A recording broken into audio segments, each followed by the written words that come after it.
তোমার রিজিক খেয়ে পরে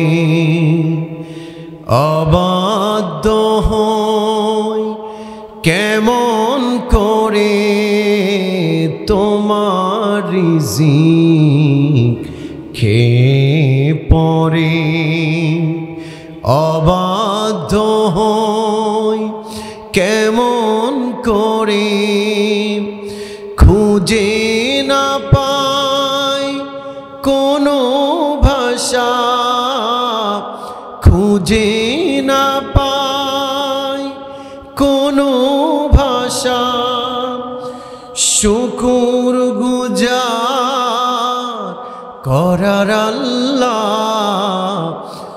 সুবহানাল্লাহ আলহামদুলিল্লাহ লা